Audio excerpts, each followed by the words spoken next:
Hi everyone, in this video I'm going to show you how to block ads on Twitch app. So from your browser, just search for Google Web Store and just open the Chrome Web Store. In order for you to type here on the search box, type for here the Temper Monkey Beta. I actually downloaded this on my computer right away or on my Chrome, but you can also do that.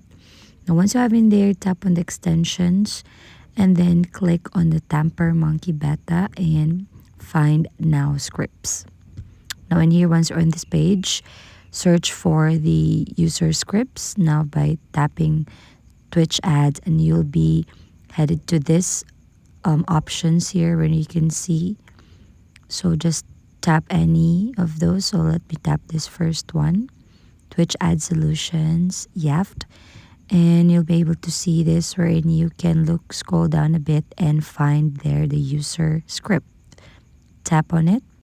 Let's just wait for a while to load while we're waiting, and it will appear right away. 3, 2, 1. Okay, there you go. So you'll be added to this page.